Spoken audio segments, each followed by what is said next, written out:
ছাত্র জনতার অভ্যুত্থানে পালিয়ে ভারতে আশ্রয় নেন বাংলাদেশের ফ্যাসিস্ট প্রধানমন্ত্রী শেখ হাসিনা। গণহত্যা ও মানবতা বিরোধী অপরাধের দায়ে দণ্ডিত হওয়ার পর অনেকটা চাপে পড়েছে তাকে আশ্রয় দেয়া দেশ ভারত। এতদিন শেখ হাসিনার আশ্রয় নিয়ে দেশটি নিশ্চুপ থাকলেও আদালতের রায়ের পর অনেকটা গেড়াকলে মোদী সরকার। ভারতে অবৈধ অনুপ্রবেশকারী ধরার অভিযান ত্বরান্বিত হওয়ায় শেখ হাসিনা সহ বাংলাদেশ থেকে পালিয়ে ভারতে আশ্রয় নেয়া আওয়ামী লীগ নেতাকর্মীদের ব্যাপারে সমালোচনা তীব্র হচ্ছে দেশটিতে।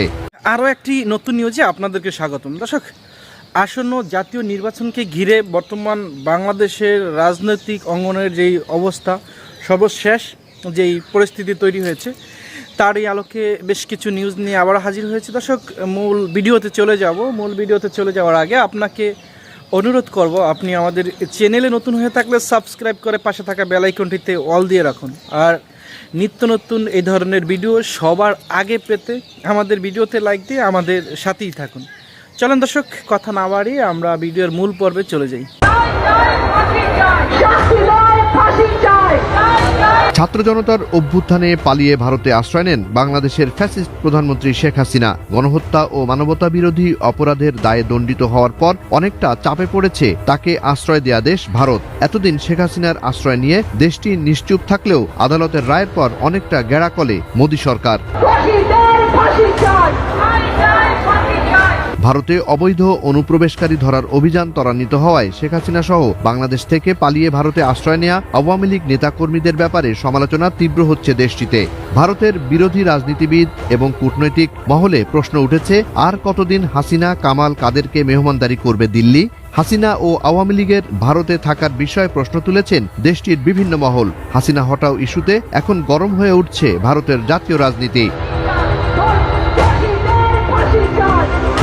প্রকাশ্যে না বললেও ভারতের পশ্চিমবঙ্গ বিজেপির একাংশ স্থানীয় নেতা এবং সীমান্ত রাজনীতিতে সক্রিয় সবাই বিশ্বাস করেন শেখ হাসিনার জন্য এখন দায়ী হয়ে যাচ্ছে ভারত। সম্প্রতি পশ্চিমবঙ্গের মুখ্যমন্ত্রী মমতা বন্দ্যোপাধ্যায় ইঙ্গিতপূর্ণ মন্তব্য করেন শেখ হাসিনাকে নিয়ে। তিনি বলেন, আমরা সবসময় মানবিক, তবে প্রতিবেশী দেশের পরিস্থিতি এবং মানুষের আবেগও বিবেচনা করতে হবে।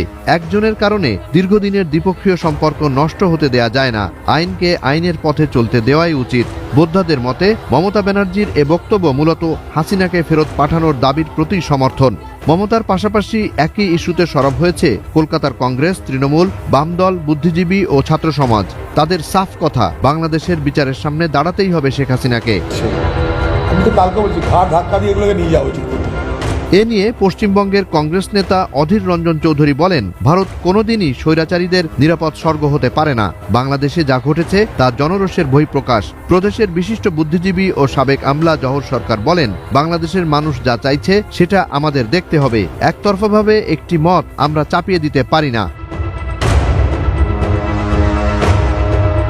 শুরু থেকে বিষয়টি নিয়ে কঠোর অবস্থানে ভারতের অল ইন্ডিয়া মজলিসি ইত্তেহাদুল মুসলিমিন প্রধান আসাদুদ্দিন। সম্প্রতি এক সমাবেশে তিনি বলেন, হিন্দু নির্যাতন নিয়ে কুম্ভীরাস্ত্র ফেলা সরকার আজ স্বৈরাচারী হাসিনাকে ভিআইপি আতিথেয়তা দিচ্ছে।